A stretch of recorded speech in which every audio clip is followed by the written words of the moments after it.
Faster, but less severe? Omicron leads to milder disease courses, according to recent studies in South Africa. The country's been at the front line in the battle against the coronavirus and its variants. Using advanced technology to sequence the genomes of thousands of samples, South Africa's network of virus researchers identified both Beta and Omicron. The nation complains it was punished instead of applauded for discovering the variant. It was cut off by so many countries that introduced travel bans and other restrictions as cases rose. Welcome, I'm Ben Fazoulan. The rise of the Omicron variant has led to a surge of COVID cases across South Africa. It's also led to the cancellation of one of the country's biggest parties, the Balito Rage Music Festival, after dozens of revellers tested positive. It's South Africa's biggest school leavers party, the Balito Rage Festival. 5 days of dancing and fun. But last year, the coronavirus was also among the revelers, and hundreds of people became infected with COVID-19. Organizers went ahead with the event again this year, raising fears among the local community in nearby Balito. If you look at what happened the last time, of course I'm worried, yes, because it affects us locally quite badly, and all the youngsters are going back home. It did cause a major issue. I think last time we saw a major peak after that, and I think that was a big contributor. I don't think it's a good thing because we have that pandemic happening here, so it can cause more virus around because there will be too many students around there, and the COVID will spread fast. So I don't think it's a good thing to happen. But now the festival has been abandoned as the threat of Omicron looms. In the past 2 months, life almost got back to normal here in South Africa, with new infection rates being extremely low, down to less than 100 new infections a day in the beginning of November. But now we are seeing an increase of infections, and experts are saying that this is the beginning of a fourth wave. Scientists are warning against mass gatherings because early data suggests the new Omicron variant is more transmissible than Delta. These are clearly a significant risk for being super spreader events. We know that, we've seen that play out before. It seems clear that the vaccine protection against infection is going to take a significant hit with this variant. It looks quite clear that the protection will be lower against infection. The organizers of Balito Rage have already suffered from heavy financial losses during the pandemic, and the cancellation of the festival is another major blow. I hate it.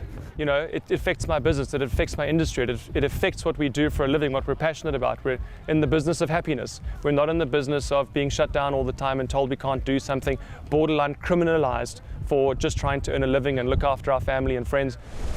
More than 1,000 visitors from around the country are now stranded. I'm very sad about it because this is kind of the event that everyone plans to come to the whole year. After our exams, after our finals, and it's the biggest, so we're kind of heartbroken that we couldn't come to this place. I also think that with all the protocols in place, I don't think it needed to be cancelled. We were all tested for COVID-19. All those who were positive were sent home in isolation vans. I think without a refund, I think it was a little bit unfair on all the students who came down, who now have to find other activities to do or go home.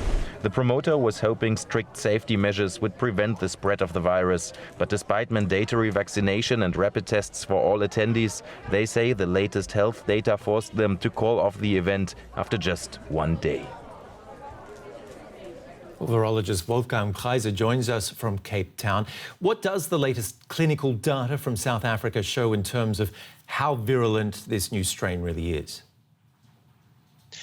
Well, I have actually good news. So far, at least, we are seeing a picture of much reduced severity compared to the previous variants of the virus. One has to, however, keep in mind that it is still early days, so there may be worse to come in two ways.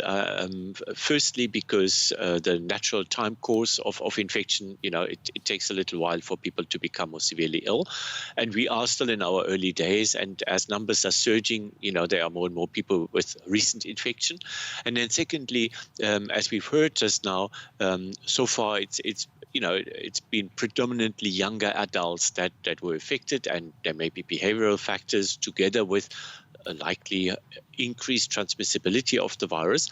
But that also means that those at highest risk of severe infection and that they need oxygen and need to be transferred to intensive care units, those groups have probably not yet become infected to a larger degree. So, I want to be quite careful, but so far, what we are not seeing is the feared scenario of rapidly increasing numbers of seriously ill patients being admitted to hospital. And that is, to some degree, encouraging.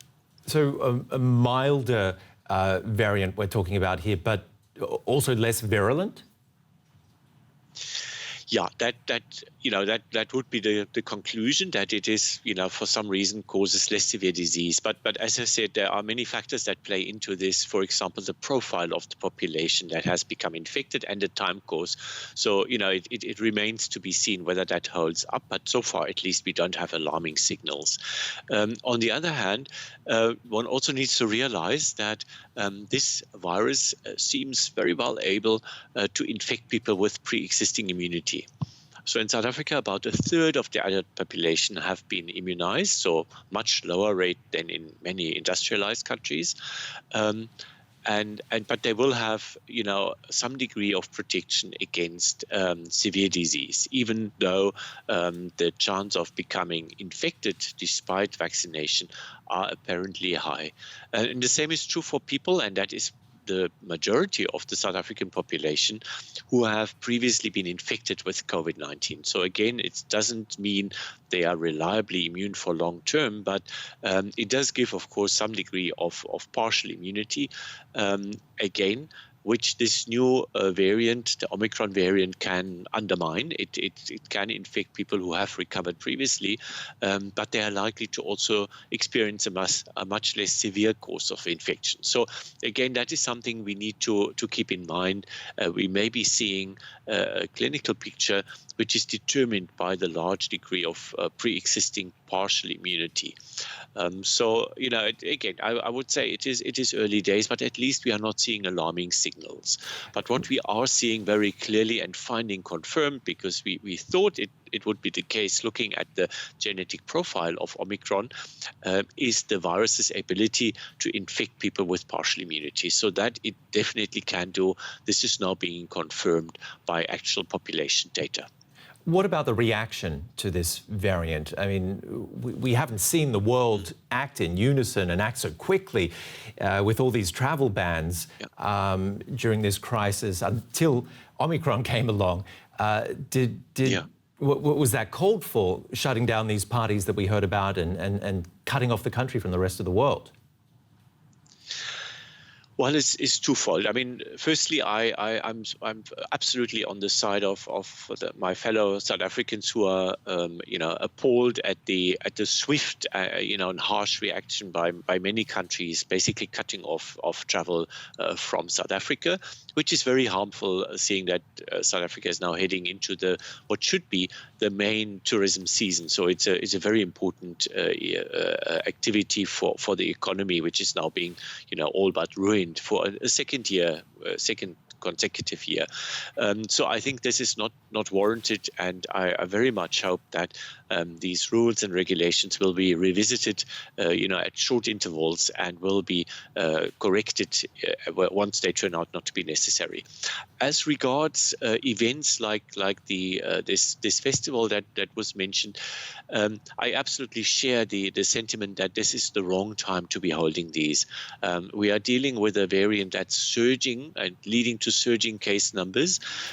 We are not entirely sure just how virulent or not this new virus is, but we do know that our vaccination rates are far too low to provide a good general protection to most people who are at high risk. So I would actually even hope that the government is now thinking about introducing certain additional measures, because at the moment they have not changed the general precautions. They remain as they were during those weeks when we had very low numbers.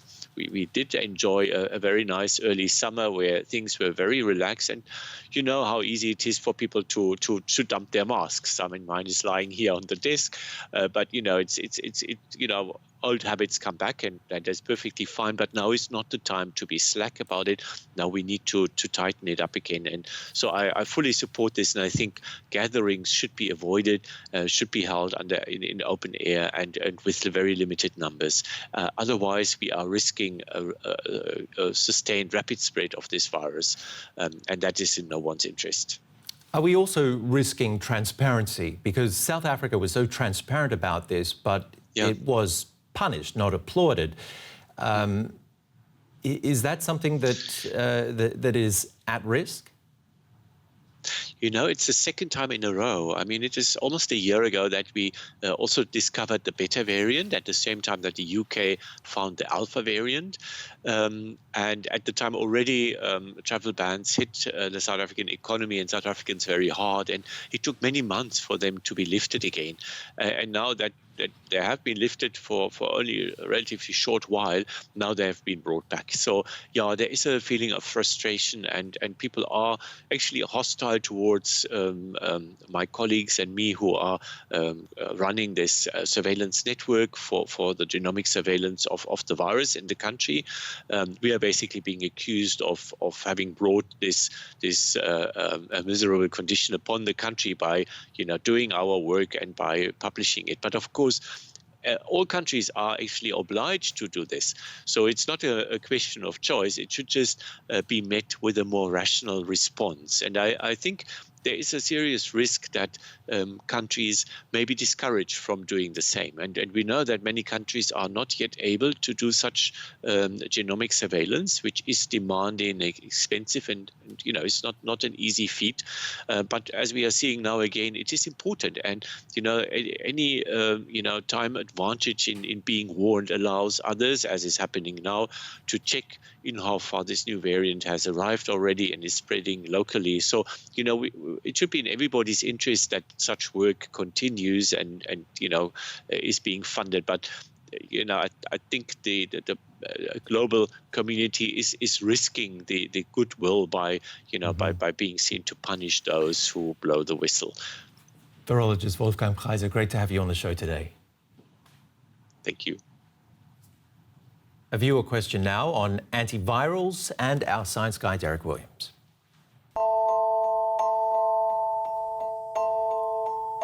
I've heard of molnupiravir. What other antiviral therapies against SARS-CoV-2 are in development? Antivirals are a class of drug that need to be given soon after you begin to show symptoms of a disease. That's because they work by interfering with viral replication, which reduces the amount of active virus in your body and gives your immune system some time to catch up. Remdesivir is the best known antiviral in COVID-19 therapy. It's been used to treat patients since the early days of the pandemic, but experts have also disagreed about how effective it really is, and administration is limited to medical settings because it has to be given intravenously. Molnupiravir, the new antiviral that you mentioned that's made by Merck, it can be taken in pill form at home. It has just been narrowly approved for high-risk patients in the US by an FDA advisory panel. Until recently, it was viewed as really quite promising, but new results show it's not as effective as authorities had originally hoped. But the baton of hope has been taken up by an antiviral called Paxlovid, which is made by Pfizer. Last month, it said that its new drug was nearly 90% effective at reducing the risk of hospitalization and death from COVID-19, which, if true, is a fantastic result, though Pfizer hasn't published that trial data yet, so investigators might be less positive. The company has also agreed to allow generic drug manufacturers to make Paxlovid for low and middle income countries, which could increase supplies really quickly if it's approved. There are plenty of other antivirals that are being studied, and some have received emergency approval in a few countries, including some that were repurposed after being developed to fight other diseases. But results with them, so far at least, don't indicate that they'll be game changers. Stay safe and see you again soon.